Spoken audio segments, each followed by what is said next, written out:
with addendums to it, whereas the rightful heirs of the land and the principle of the treaty would be enforced, because he knew they were undermining the republic. So the Emancipation Proclamation, within its structure, was the projected formation of the Bureau of Refugees, Freedmen, and Abandoned Lands, loosely referred to as the Freedmen's Bureau. And every man, every woman, every child, minimally, would get 40 acres and a mule, which would have given all the land back. This also put a target on his back. But they're actually battling. You got to understand what he was dealing with. He already knew he was going to get assassinated. He already knew they were using him to undermine the republic. He bankrupted the United States Corporation Company, that platform that they ran him on. All right, keep this in mind. So he knew he's out. The Freedmen's Bureau, they killed Lincoln. The Freedmen, they modified the Emancipation Proclamation 3 times before it was issued. 62 and 63, they modified it. 65, they modified it. Still, it was detrimental to the intended coup d'etat. So, 1860, Lincoln bankrupted. He successfully bankrupted that United States Corporation Company in France. All right. 1861, May the 10th, the Congress did a coup d'etat. It's written in history as sin dia. It's coup d'etat. They killed Lincoln. Later, they killed Lincoln. And of course, the Freedmen's Bureau, the Freedmen's Bureau, the people were to give back their name, their religion, and they're supposed to be what they refer to as repatriation on the land. So you're supposed to be giving back your name, your nationality, and land. You're supposed to give enough finance to support it, etc., stuff like that. So the Freedmen's Bureau was opened up roughly 3 years. They squandered the finances, and shut it down. But what they also did was probably continuing their secret coup d'etat, is that they designated the corporation that Lincoln bankrupted in France as person. And then they created a double stock trust system, so they could be the beneficiary and the administrator. Because you already know in trust law, you can't be the administrator or the trustee and the beneficiary. So they created a double stock trust system, and they backed the United States corporation debt that Lincoln bankrupted in France on the backs of the descendants of the Moors, branded them black and stock, and branded them monkeys. Negro means monkey. And then they paid the black ministers off to tell these people that Negro meant African people.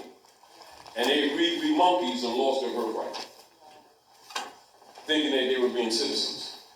And they were really registered as stock to back the U.S. corporation's debt of bankruptcy that Lincoln bankrupted in France. All right? Now begins what is known as the shadow government.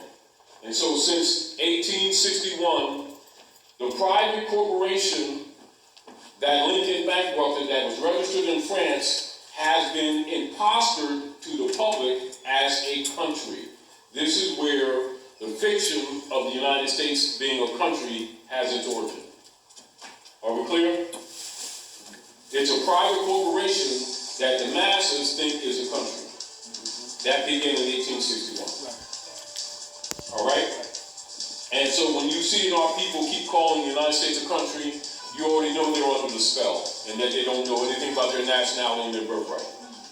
Are we clear? Yeah, please silence your cell phones if you haven't already, please. All right, now, excuse me. So this begins the shadow government, and keep in mind, and the modification or the cover-up of the republic, which is the true agreement between the Moors the Constantinians to stop the hundreds of years of wars between the Muslims and the Christians. That's what the United States Republic actually is. This is why those of you who are in the Moorish Science Temple, when you look at the divine constitutional bylaws, and Noble Drew Ali says, being Moorish American, you're part and parcel of this said government and must live the life accordingly. Yes. Because parcels actually means the land. You understand? And you're in agreement. That's the republic. So the republic was overthrown, and they created a fake, an imposter political platform. That platform is called the U.S. democracy. That began in 1861. It is an unlawful platform, it's a fraud, and an impostorship. It's really that corporation in France that Lincoln bankrupted. And they converted the debt of that corporation on the Moors, the descendants of the Moors, and branded them as African Americans. And they created a bond system called UST bonds. And that's been backing that debt of that private corporation since 1861 on your backs. That's the source of your slavery. That's the bondage. It wasn't a chain, that's the bondage. And that's the basis of your mistreatment to this very day. And your economic problems to this very day. And all scholars and all black leaders and all the big-time ministers know this Masonic secrets, and they get payoffs. That's why they can get $60 million airplanes with no conscience, wearing $3,000 suits talking about Jesus' hair, and these people believe them, not knowing they're working for the very Romans that lynched the prophets. And this is how the world is run. This is the real politics. Are we clear? And logically, most of our people don't know this information because it's held back from them.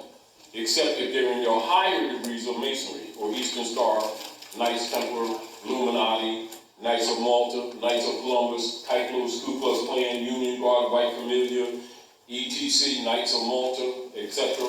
All of those upper degrees know this history, and you're the only ones that's not giving this knowledge because you're the food. Do you understand? And this is why they prepared in fake scholarship that you were brought from someplace else to disconnect you from the land. Are we clear? All right. Collectively, that body of information is called the Great Masonic Secret. And then as soon as you get near that information, they start talking about devils so that you don't look at it, when it's really your history. Are we clear? And this is also why, for those who, again, this is redundant, for those who don't understand it, why anybody in power must be a Mason. They know that, but they don't necessarily know why. Do you understand what I'm saying to you? They see it and don't necessarily know why. And then if they ask, nobody talks. Or they start saying, oh, it's too deep for you. It's God. Don't question the word of God. And people get starry-eyed and everything. They go into a stupor. And then they take their lunch money and give Jesus his head. He never gets it, though. But, you know, but. And it's worked. It really has worked for quite some time. It still works, too. Say again. You got to speak louder. People keep sending them their notes to charities when they tell you that they only give 1% of whatever it is that they get to a charity. So If that. Taking care of the family. Right? If that. But people, see, this is what has happened. People, they won't admit it, but people pretty much know they're hypocrites. But when you have a bunch of hypocrites together, they feel good about themselves. So they feel comfortable. Yeah. They know daggone well that them little babies. Yeah. All right. So 1781, they perfected the political platform. 1781, and that United States Corporation Company to transfer the debt on the descendants of the Moors, designated as African Americans. February the 2nd, 1781, they registered that in Guam and in Puerto Rico. Are we clear? Puerto Rico was really Puerto Rican. All right, so they registered Puerto Rican. That's 1781. That United States corporation lasted up until 1913.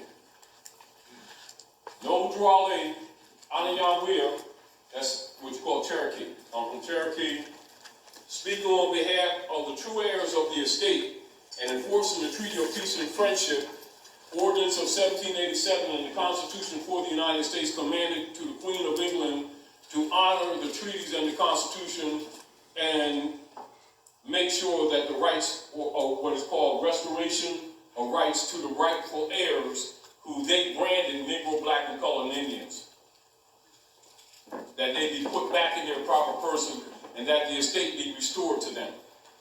So we set up what's called the Old Canaanite Temple to start the processes of teaching the heirs to the world's largest estate of their heirship. Meanwhile, they think they're black and Negro and a whole bunch of other things, and they're really Moors. So now you got heirs to the world's largest estate, don't know who they are, don't honor their mothers and fathers, they're declared non-descendable, they think human beings are crayons, and they're transacting business in Europeans' names, which makes them non-heritable. Meanwhile, the Europeans living off their virtues. So 1913, Drew Ali sets up the Old Canaanite Temple to start the process of enforcing the original organic Constitution and treaty. All right, that's 1913. Woodrow Wilson meets with the Jesuits of Jekyll Island, Georgia, and representatives of the banks of England, and sell the government in order to undermine Noble Drew Ali's action, 1913. All the lands of the Moors in North America was held under what is known as aboriginal titles. So write that down, aboriginal titles / allodial title, allodium. Are we clear? All properties held in allodium. Are we clear? Until 1913. And then they sell the government, and then the board of directors of the United States Corporation Company, pretending to be Congress, because remember they're fronting ever since 61. They're really board of directors.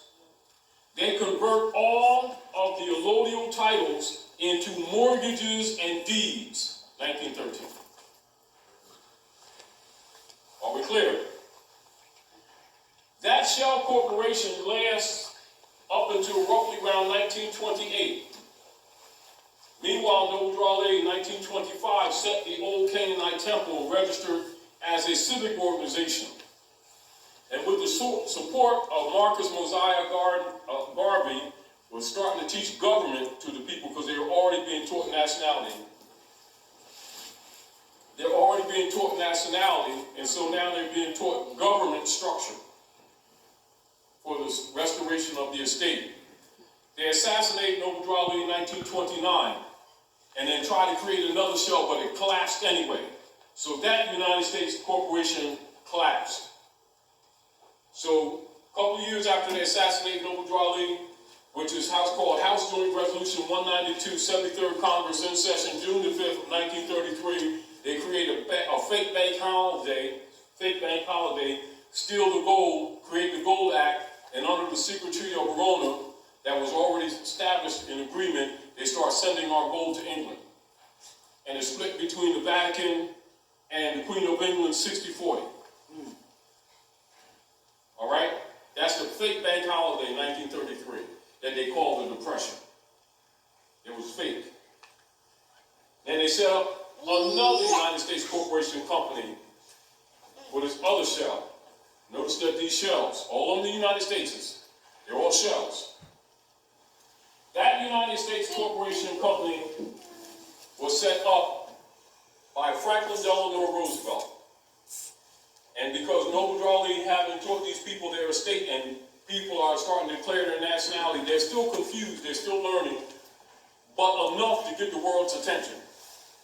So now it's starting to affect the T-bonds because the T-bonds are no good because they're backed up on our estate. Not money, on our estate. Do you understand? since the Civil War. All right. So now nations are starting to get trepidation because these bonds that they've been buying is no good. So the United States goes into depression because nobody's buying the bonds. Are we clear? This United States corporation company lasts up until actually 2012. Are we clear? 2015 it goes defunct. And the Pope of Rome dissolves it. He's the owner of the corporation. Are we clear? Under the Roman Curia. Keep in mind, all this time, the heirs of this estate still don't know their heirs. They think the United States is a country. The rest of the world knows it's a private corporation. So to keep this fake government going on, they create an army. The Jesuits' army is really, the U.S. military complex is really the Jesuits' army. And they go to and fro the earth, devouring nations. That's what it's for. To enforce the secret treaty of Rome. Now, when a few years ago, in 2008, when you see them claim that there's no debt limit, it's because it didn't matter anymore. Because it's bankrupt again. They tried to set up another United States corporation company again. And the Manchurians, the Chinese, and the Russians say, no more shells. That's what's going on today. Are we clear? Are we clear? Clear. Yes. Clear. And that's what, when you hear in the news, without them telling you this real history, when you hear about the BRICS nations around the world, then amongst the true Americans, you hear the mint nations. Now the BRICS nations and the mint nations have merged. That's the uniting of Asia to counter European colonial operations on Earth planet. And they're dumping the T-bonds as quickly as they can without crashing their economies. Although everybody's going to be injured by it, they're letting the harlot burn. Are we clear? Now, to cover this up, because the nations are dumping them T-bonds, they hide it by I know you've heard this quantitative easing. That means all bonds that they have out there, they've been printing day and night on top of them. So anybody got any value, any investment in anything that they have, for every bond they got is roughly a little bit over 300 more that's been printed already that they admit to. So they're really beyond worthless. And then they did a House Joint Resolution 2847 under the guise of employment, right? And under that guise of employment, they're really stealing your bank accounts and your savings accounts. So anybody that has a bank account is not your bank account, it belongs to the bank. And it's considered an unsecured loan. And if you don't believe it, go try to take out over $500 at one time. And they'll treat you like a criminal. I got my bank account. Oh, I don't think so. I'm going to stick my card in it. No, you don't think that either. And you got 401k, it's 409k. Seriously. Now, this is the real politics. Logically, if you're not aware of this, you do hit the fan, so don't think that it's polka dots on the wall. Because it ain't. Masses. For the masses who still think the United States is a country, they have to be woken up because it's not a country, never was. The country is the Morocco, under occupation. All right, called Maghreb, Morocco, the most extreme west.